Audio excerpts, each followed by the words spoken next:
Bonjour et bienvenue dans cette nouvelle vidéo.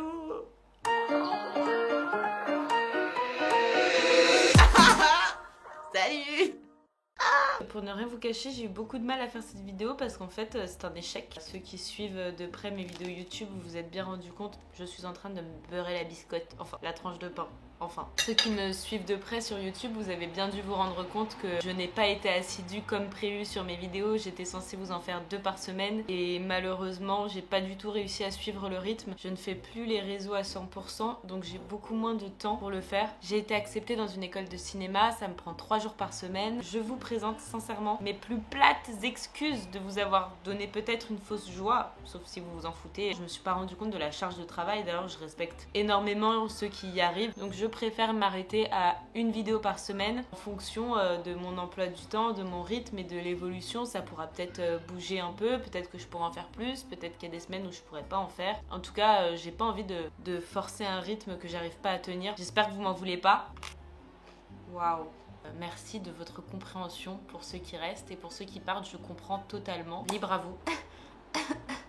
Quoi? Qu'est-ce qu'on disait? Ah, que c'était une vidéo FAQ. J'ai récupéré plein de questions de YouTube, de Instagram que vous vous posiez me concernant et j'ai décidé d'y répondre. Est-ce que tu joues un personnage ou c'est ta vraie personnalité que tu montres? Oui, c'est ma vraie personnalité, je ne joue pas de rôle. Après, c'est sûr qu'en vidéo, je sais que c'est toujours plus sympa de voir des trucs contrastés. Parfois, je pousse le trait. Quand je prends une voix poussée, c'est exagéré, bien sûr. Quand je fais des vidéos très absurdes, forcément, dans la vraie vie, je me comporte pas comme ça avec les commerçants et les gens. Par contre, avec mes amis, je peux me comporter comme ça pour rire, mais ça va dépendre du mood général, quoi. Je pousse les traits pour que ça soit plus intéressant et voilà, c'est tout. Merde, à la fin, pourquoi est-ce que j'essaye de combler le vide comme ça? Il y a CHH Emma qui me dit: ah, ça m'avait manqué, ça fait plaisir de te revoir ici. Et pour la FAQ, j'ai une question, ma foi, peu intéressante. Peut-être pas, j'en sais rien, mais est-ce que tu arrives à reconnaître, retenir un peu certaines de tes abonnés? Eh bien oui, j'ai répondu d'ailleurs à ton commentaire. J'arrive totalement à reconnaître certains de mes abonnés qui commentent régulièrement. Forcément, je vois la petite vignette, je vois le pseudo et parfois ça me revient et je me dis: ah oui, je me souviens, il m'avait dit ça ou elle m'avait dit ça. Oui, je peux me souvenir. Et heureusement, parce que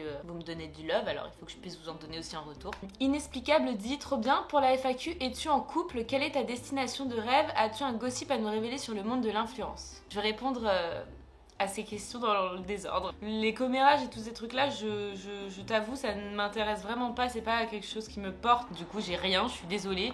Je réfléchissais si j'en avais un petit rigolo mignon, mais là, comme ça, il n'y a rien qui me vient. Quelle est ta destination de rêve? Ma destination de rêve, pour l'instant, c'est la Crète. Mais j'y suis déjà allée, du coup, c'est pour ça que c'est ma destination de rêve, parce que c'est un des plus beaux voyages que j'ai fait avec ma meilleure amie. Es-tu en couple? Je veux pas trop étaler ma vie privée sur les réseaux sociaux. Donc je suis désolée de ne pas répondre à cette question. Je pense qu'il y a plein d'entre vous qui peuvent le comprendre. C'est pas un sujet sur lequel j'ai envie de m'étaler. Mais tout va très bien. Ok, non, ça on enlève. On enlève cette partie. Pour la FAQ, tu as fait quoi comme étude et c'est quoi ton rêve le plus fou? Après mon bac littéraire, j'ai directement trouvé un petit job de vendeuse en CDI dans une boutique de trottinettes pour pouvoir payer mon loyer et subvenir à mes besoins. C'est de là d'ailleurs que j'ai appris à faire de la monoroue. J'avais pas du tout envie de faire d'études parce que j'ai détesté l'école, j'ai détesté le lycée, j'ai détesté toutes ces années assise sur une chaise à apprendre des choses qui ne m'intéressaient pas pour la plupart. Il y avait des matières que j'aimais bien. Alors l'histoire géo, j'aimais bien. J'aimais bien aussi le français, la philo. Mais les maths, je détestais ça. La SVT, ça va. La physique-chimie, je détestais ça. L'économie, je détestais ça. Ça m'a coupé toute envie de faire des études après bac. J'ai directement trouvé un CDI. Au bout d'un an, j'ai adoré ce travail. Mes anciens patrons, c'était comme des papas. Ils m'ont appris plein de choses et c'était une super expérience. Mais au bout d'un an, je me suis rendu compte que j'avais pas envie de faire ce métier de vendeuse ou comme j'ai pu faire auparavant, serveuse, barmaid, tous ces métiers un petit peu trop manuels et pas assez créatifs. Donc je me suis dit: ok Carla, tu vas te forcer et tu vas faire des études.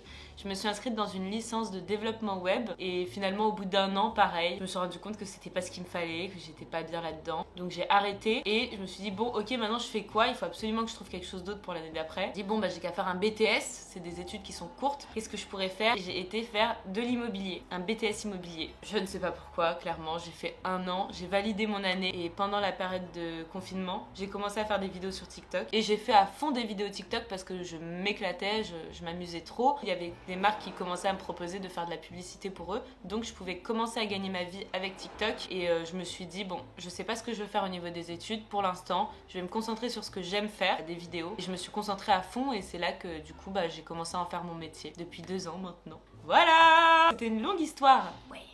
C'est quoi ton rêve le plus fou? Ça serait de faire le tour du monde sur un voilier. Ça, c'est un rêve qui est fou pour le coup et je sais pas si j'arriverai à le réaliser un jour. Je sais pas non plus si j'aurai le courage parce que j'ai l'envie, mais c'est quand même quelque chose quoi de faire ça. Mais c'est un truc que je veux faire depuis que j'ai 16 ans. Malauser, quel est le but ultime de ta vie? PS, très heureux de ton retour sur YouTube, ton personnage est incroyable. Merci beaucoup, Malauser.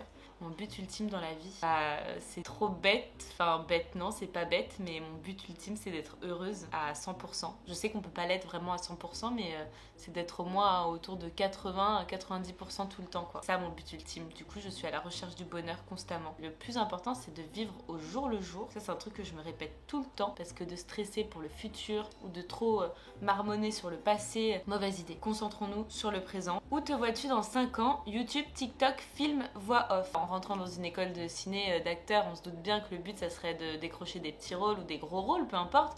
Ça serait chouette. Si ça ne se fait pas, je trouverai autre chose et je rebondirai. J'ai des plans B, C, D, E. Mais c'est vrai que pour le coup, là tout de suite dans l'immédiat, c'est vrai qu'un petit goal que j'ai, ça serait soit de réaliser des trucs, des petits courts-métrages, des fictions ou des trucs un peu plus professionnels que les vidéos que je fais qui sont très spontanées et pas hyper travaillées. Par exemple, faire plus de séances d'écriture, c'est mon objectif pour là maintenant. Peut-être que dans 5 ans, j'aurai envie d'avoir une maison d'hôte ou une écurie avec des chevaux, des animaux, une ferme, je sais pas. Peut-être que j'aurais changé de mood.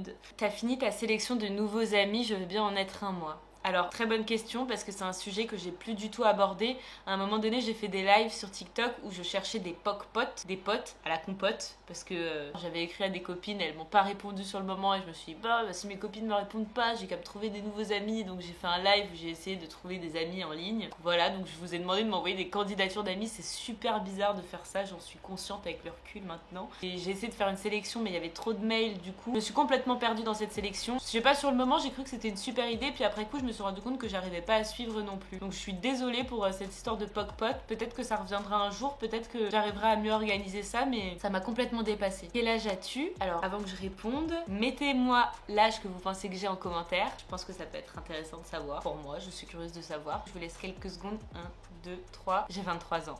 C'est qui ton ou ta youtubeuse préférée? Alors mon youtubeur préféré, c'est Dr Nozman. Je l'adore. Hormis les réseaux, as-tu un autre travail? Hormis les réseaux, je suis dans une agence de cinéma à Estalan. À voir si ça marche. Si ça marche pas, je ferai peut-être autre chose, genre cascadeuse, DJ.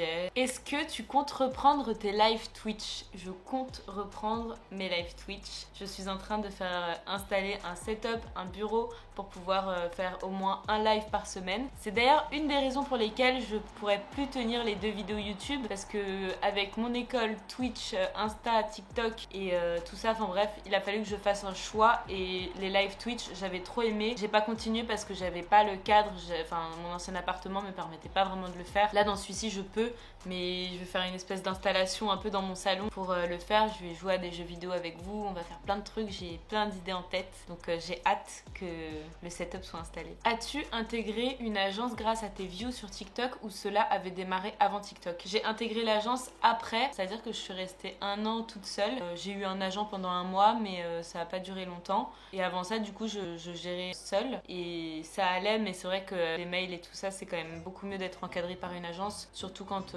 l'agence a un pôle production, juridique. Ça évite les lectures de contrats, ça évite plein de choses un petit peu chiantes que j'avais pas forcément envie de faire. La salle de sport, ça en est où? Question suivante.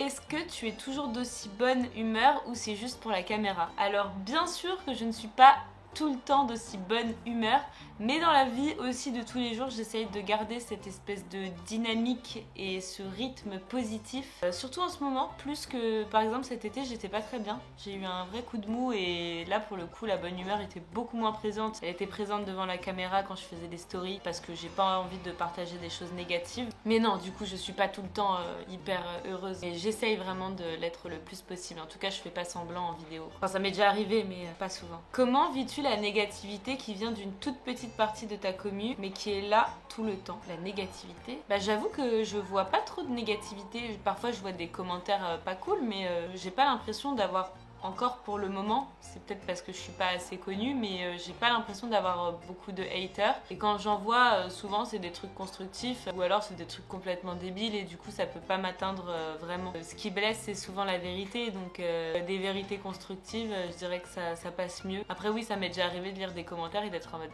ah, oh.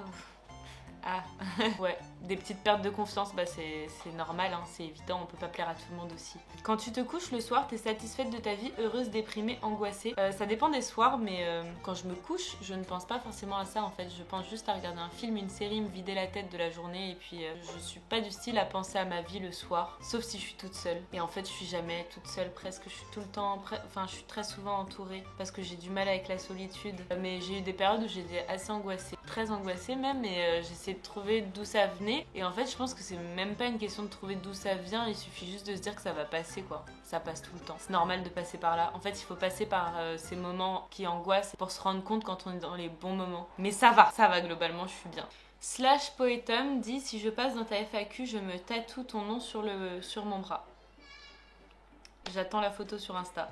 Tu mesures combien? Je mesure 1m70. Est-ce que tu vis de ton activité de créatrice de contenu? Oui, je vis de ça depuis que j'ai commencé presque. C'est quoi ton signe astrologique et ton ascendant? Je suis Taureau, ascendant Scorpion, s'il y a des astrologues parmi vous. Quelle est ta musique préférée? Big in Japan de Alphaville. Est-ce que tu aimes ce que tu fais? Je n'aurais jamais cru pouvoir faire un travail que j'aime autant. Vous m'avez suivi et vous avez aimé ce que je partageais. Du coup, ça m'a permis d'être indépendante, d'être libre. J'ai plus les mots, je suis émue là.